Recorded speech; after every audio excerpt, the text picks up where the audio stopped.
मैंने जानबूझकर अपनी शादी में व्हीलचेयर पर बैठकर अपने मंगेतर के चरित्र की परीक्षा लेने का फैसला किया। जैसे ही मैं अंगूठी लेने के लिए आगे बढ़ी, बड़े पर्दे पर उसका मेरी बहन के साथ छिपकर मिलते हुए एक वीडियो चल पड़ा। ये देखते ही पूरे समारोह में फुसफुसाहट और हंगामा मच गया। मेरी बहन तुरंत घुटनों के बल बैठ गई और मुझसे माफी मांगने लगी। गुस्से में मैंने उससे अपने जूते उतरवाए और यहाँ तक सोच लिया कि अपने मंगेतर को ही उसके हवाले कर दूं। इसके बाद मैं बिना कुछ कहे वहाँ से चली गई। मैं अकेले समय बिताकर खुद को शांत करना चाहती थी, लेकिन तभी दो बदतमीज आदमी मुझे घूरने लगे। मुझे व्हीलचेयर पर देखकर उन्होंने मेरा फायदा उठाने की कोशिश की। मैंने आत्मरक्षा की, लेकिन उन्होंने मुझे धक्का देकर जमीन पर गिरा दिया। तभी एक अजनबी युवक आया और उसने मेरी मदद की। वह मुझे अपने साथ घुमाने ले जाना चाहता था। मुझे डर था कि मैं ठीक से बैठ नहीं पाऊंगी, इसीलिए उसने हमें एक दूसरे से बांध दिया ताकि मैं सुरक्षित रहूं। उस रात मैंने अपने सारे दुख, गुस्से और टूटे हुए विश्वास उसके सामने उंडेल दिए। मैंने तय कर लिया कि अब मैं कभी प्यार पर भरोसा नहीं करूंगी। लेकिन अगली सुबह मुझे अपनी भावनाओं में बह जाने का पछतावा हुआ। मैंने उससे एक $10 मिलियन वाला बैंक कार्ड दिया और साफ कह दिया कि वह दोबारा मुझसे संपर्क न करे। उधर शादी में हुए कांड की वजह से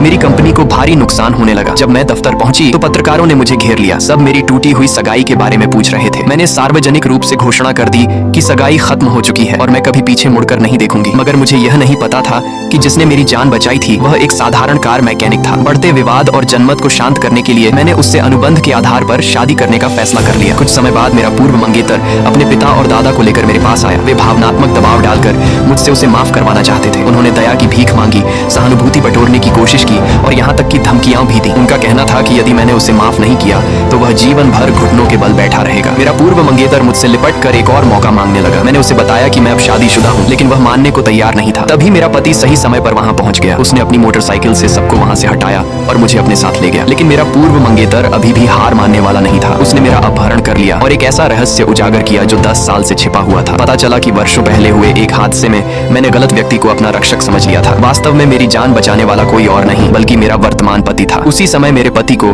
मेरे अपहरण की खबर मिली। वह तुरंत अपनी मोटरसाइकिल पर सवार होकर मुझे बचाने निकल पड़ा। जैसे ही मेरा पूर्व मंगेतर मुझे नुकसान पहुंचाने वाला था, मेरा पति समय रहते वहां पहुंच गया और मेरी जान